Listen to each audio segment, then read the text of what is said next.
59. Vin ficou deitada, em silêncio, chorando. A caverna ainda estava silenciosa. A tempestade havia terminado. A coisa fora embora, e as pulsações na mente finalmente haviam se aquietado. Ela suspirou, os braços ao redor de Ellen, segurando, enquanto ele dava os últimos suspiros. Ela gritou, pedindo ajuda, chamando Remy fantasma, mas não obteve resposta. Estavam longe demais. Ela se sentia fria, vazia, depois de reter tanto poder e, em seguida, tê-lo arrancado de si. Sentia-se como se não fosse nada, e quando Ellen morresse, era o que seria. O que seria então, ela pensou, a vida não significará nada. Eu traí Ellen. Eu traí o mundo. Ellen não tinha certeza do que acontecera, mas de alguma forma havia cometido um erro horrível. Horrível. A pior parte foi que ela tentou com todas as forças fazer o correto, mesmo que aquilo doesse. Algo assomou-se sobre ela. Ela ergueu os olhos para o espectro das brumas, mas não conseguia nem mesmo sentir raiva. Ela estava com problemas para sentir qualquer coisa naquele momento. O espírito ergueu um braço, apontando. Acabou, ela sussurrou. Ele apontou com mais insistência. Não chegarei a eles a tempo, ela disse. Além disso, eu vi como o corte era sério. Vi com o poder. Não há nada que qualquer um deles possa fazer, nem mesmo Caesar. Então você deveria estar satisfeito. Conseguiu o que queria. Ela ficou em silêncio. Por que o espírito havia atacado Ellen? Para me fazer curá-lo, ela pensou, para impedir que eu liberasse o poder. Ela piscou. O espírito acenou o braço. Lentamente, entorpecida, ela se ergueu. Observou o espírito em um transe enquanto flutuava a poucos passos sobre ela e apontou algo no chão. O espaço estava escuro, agora que o lago estava vazio e era iluminado apenas pelo lampião de Ellen. Ela precisou queimar estanho para ver o que o espírito apontava. Um pedaço de louça. O disco que Ellen tirara da prateleira no fundo da sala e que estava na mão dele. Havia quebrado quando ele caiu. O espectro das brumas apontava com insistência. Vin aproximou-se e se curvou, os dedos, encontrando a pequena conta de metal que havia no centro do disco. O que é isso? Ela sussurrou. O espectro das brumas virou-se e pairou de volta para Ellen. Vin caminhava em silêncio. Ele ainda estava vivo. Parecia ficar cada vez mais fraco e tremia menos. Estranhamente, quanto mais se aproximava da morte, de fato parecia um pouco mais sob controle.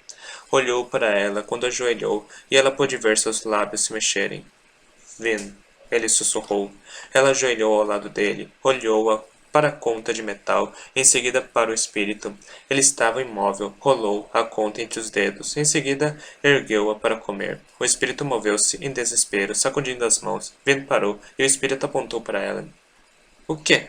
Ela pensou. No entanto, ela não conseguia realmente pensar. Ela segurou o tablete erguido para Ellen. Ellen, ela sussurrou, inclinando-se para mais perto. Você precisa engolir isso. Ela não sabia se ele a havia entendido ou não, embora parecesse que ele havia sentido. Ela encaixou o pedaço de metal na boca dele. Os lábios se moveram, e ele começou a engolir.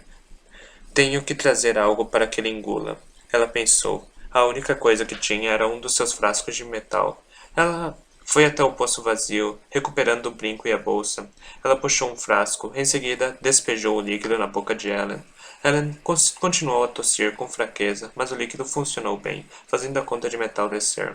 Vin ajoelhou-se, sentindo-se impotente. Um contraste deprimente com como estivera poucos momentos antes. Ellen fechou os olhos. Em seguida, estranhamente, a cor pareceu voltar ao seu rosto. Vina ajoelhou, confusa, observando-o, a aparência no rosto, a maneira que estava deitado, a cor da pele. Ela queimou o bronze e, com choque, sentiu pulsações vindo de Ellen. Ele estava queimando Peltry. Epílogo. 2 semanas depois, uma figura solitária chegou ao convento de Saran. Caesar deixou Luthadel sem dizer nada a ninguém, perturbado por seus pensamentos e pela perda de Tindul. Deixou um bilhete. Não conseguia ficar em Luthadel. Não naquele momento. As brumas ainda matavam. Atingiam pessoas que saíam à noite, aleatoriamente, sem padrão discernível. Muitas das pessoas não morriam, apenas ficavam doentes. Outras, as brumas assassinavam. Caesar não sabia como entender as mortes. Ele nem sabia ao certo se ainda se importava. Vin falou sobre algo terrível que ela havia libertado do poço da Ascensão. Ela esperava que Sazed quisesse estudar e registrar sua experiência. Em vez disso, ele partiu. Ele fez seu caminho através de aposentos solenes e suas placas de aço. Quase esperava ser confrontado por um inquisidor ou outro. Talvez Marsh tentasse matá-lo novamente, quando ele e Ham voltaram da caverna de armazenagem embaixo de Luthadel. Marsh havia desaparecido outra vez. Seu trabalho, pelo visto, fora feito. Ele atrapalhou Sazed por tempo suficiente para que ele não impedisse Vin.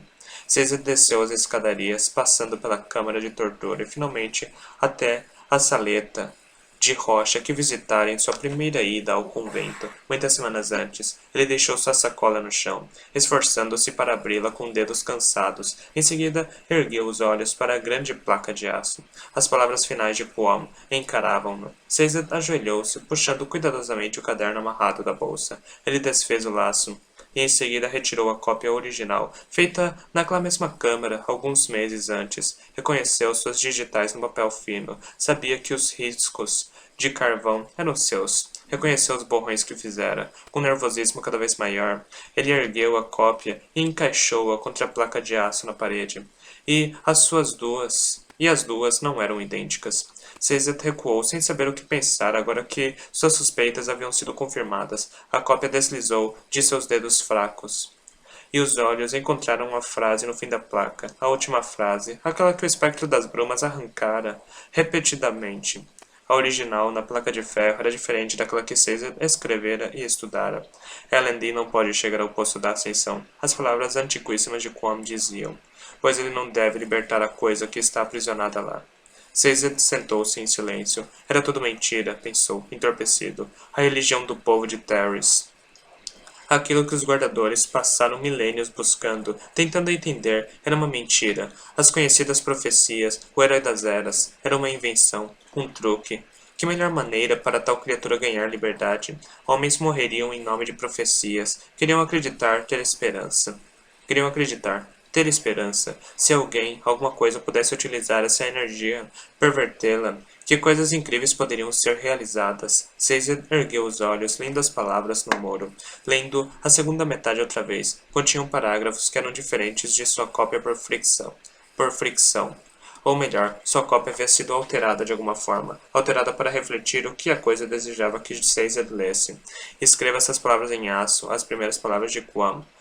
Pois qualquer coisa que não seja escrita no metal não é digna de crédito. Sazed sacudiu a cabeça. Eles deviam ter prestado atenção naquela frase. Tudo o que havia estudado depois disso, aparentemente, foi uma mentira.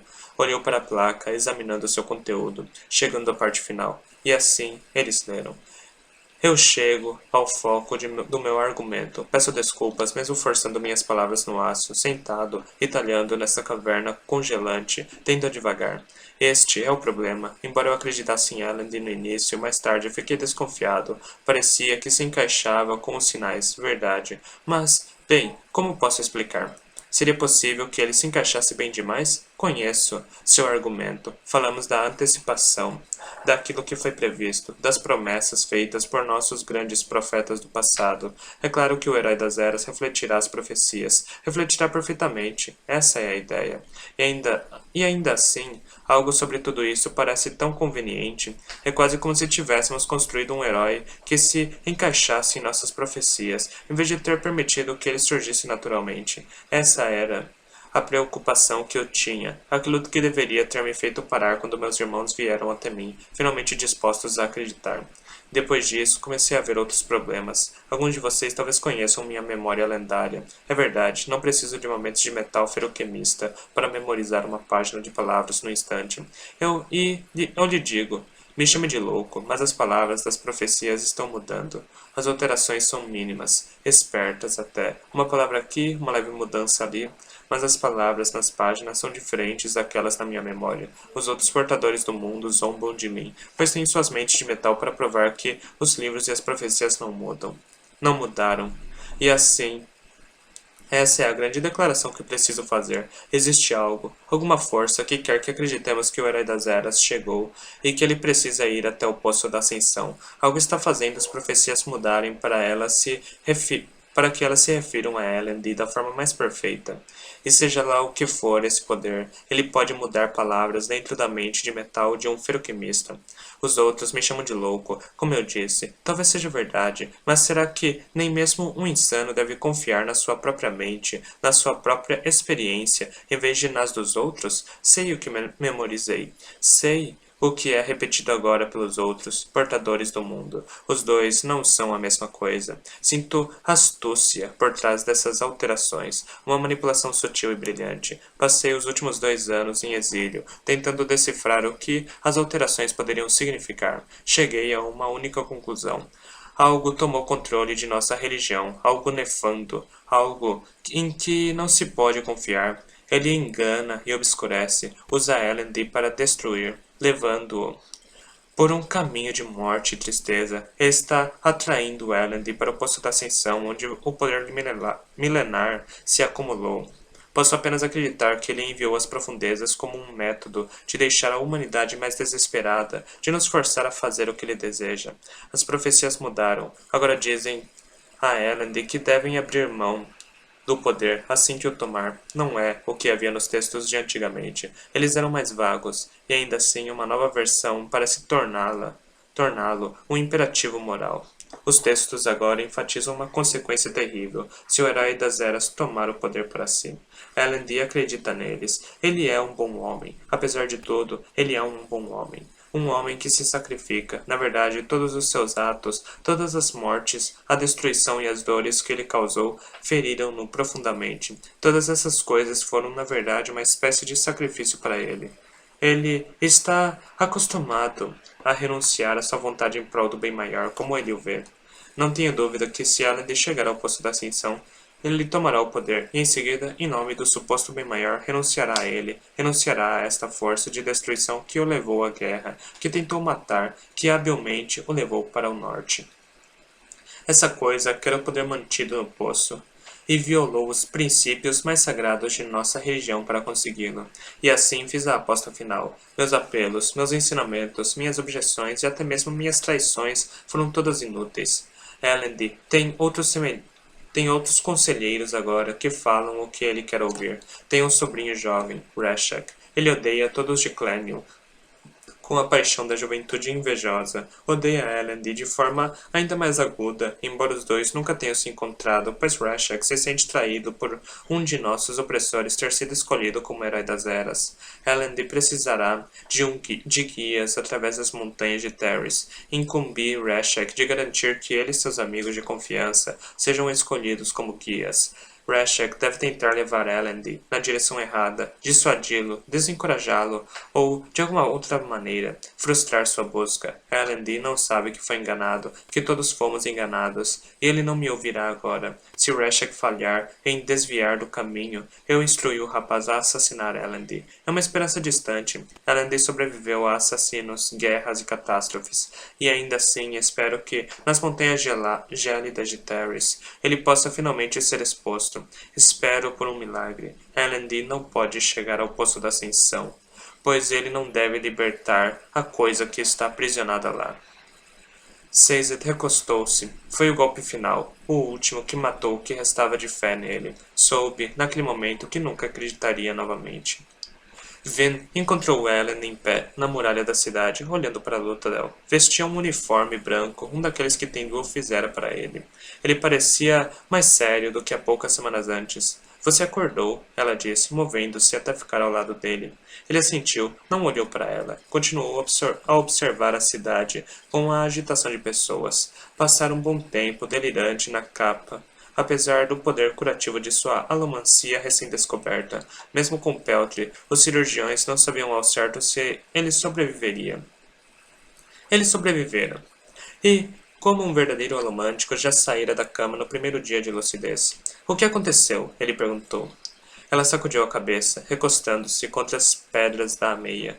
Ela ainda conseguiu ouvir a voz terrível, rebombante. Estou livre. Eu sou alomântico, Ellen disse. Ela concordou. Aparentemente, nascido da bruma. Ele continuou. Eu acho que agora sabemos de onde eles vieram, Vin falou. Os primeiros alomânticos. O que aconteceu com o poder? Ham não me deu uma resposta direta, e tudo o que os outros sabem são rumores. Eu libertei algo, ela sussurrou. Algo que não deveria ter sido libertado. Algo que me levou até o poço. Eu nunca deveria ter ido procurar por ele e Ellen. Ellen estava em silêncio, ainda observando a cidade. Ela se virou, enterrando a cabeça no peito de Ellen. Era terrível, ela disse. Eu consegui sentir isso. E eu o libertei. Por fim, Ellen envolveu-a com um abraço. Você fez o melhor que pôde, Vin. Ele sussurrou. Na verdade, você fez a coisa certa. Como podia saber que tudo o que lhes disseram, tudo para o que foi treinado e preparado para fazer, estava errado? Vin sacudiu a cabeça. Eu sou pior que o Senhor Soberano. No final, talvez ele tenha percebido que estava sendo enganado e que precisava tomar o poder em vez de libertá-lo. E se ele fosse um bom homem, Vin? Ellen falou. Ele não teria feito as coisas que fez com esta terra. Talvez eu tenha feito ainda pior, Vin falou. Essa coisa que libertei. As brumas matando as pessoas e vindo durante o dia. Ellen, o que vamos fazer?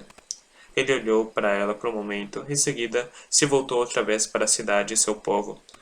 Vamos fazer o que Kelsier nos ensinou, Vin. Vamos sobreviver.